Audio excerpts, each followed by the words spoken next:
হয়, আজিৰে পৰা বন্ধ হৈ পৰিছে পুৰণি শৰাইঘাট দলং। আৰু পুৰণি শৰাইঘাট দলঙৰ বৃহৎ আচলতে মেৰামতিৰ প্ৰয়োজন আছিল আৰু এই মেৰামতিৰ প্ৰয়োজন দীৰ্ঘদিনীয়া আছিল।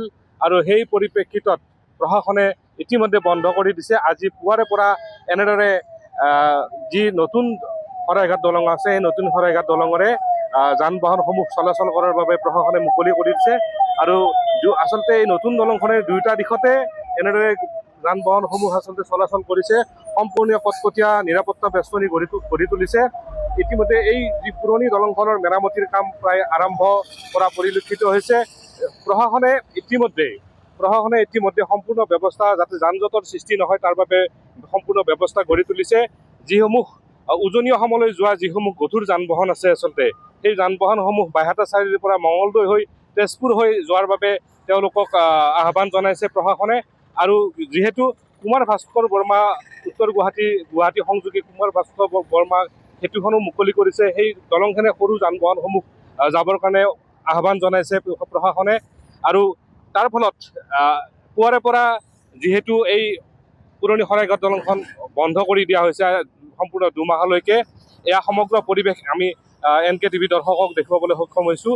এয়া যান জঁটৰ কিন্তু সৃষ্টি হোৱা নাই এতিয়ালৈকে, যান জঁট আমি দেখা পোৱা নাই এতিয়ালৈকে।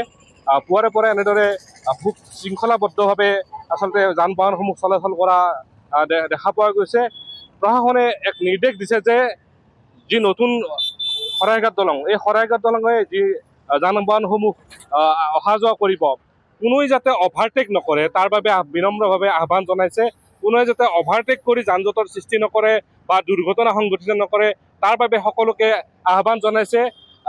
খুব নিয়াৰিকৈ এতিয়ালৈকে আমি পুৱাৰে পৰা দেখুৱাইছোঁ NKTV দৰ্শকক যে এতিয়াৰে পৰা কিন্তু যান জঁট হোৱা পৰিলক্ষিত হোৱা নাই। যিহেতু প্ৰশাসনে আগতীয়াকৈ ব্যৱস্থা কৰিছে, সম্পূৰ্ণ 2 মাহৰ বাবে এই ব্যৱস্থা অব্যাহত থাকিব।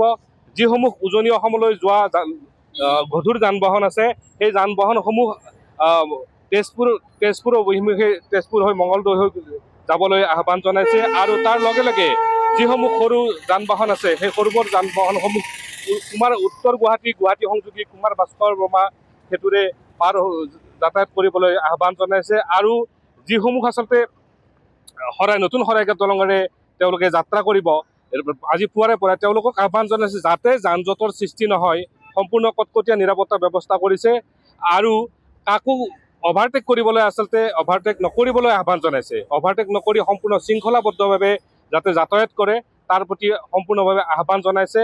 যিহেতু 2 মাহৰ বাবে বন্ধ কৰি দিছে শৰাইঘাট দলং, পুৰণি শৰাইঘাট দলং, যথেষ্ট মেৰামতিৰ প্ৰয়োজন আছে। এই দলংখন দীৰ্ঘদিন ধৰি আচলতে মেৰামতি মাজে মাজে কৰি আহিছিল যদিও দীঘলীয়া এক সময়ৰ বাবে তেওঁলোকে মেৰামতিৰ প্ৰয়োজন আছিল বুলি অনুভৱ কৰি আজিৰে পৰা সম্পূৰ্ণৰূপে বন্ধ কৰি দিছে। ইতিমধ্যে কাম কাজ আৰম্ভ হৈছে শৰাইঘাট দলঙৰ।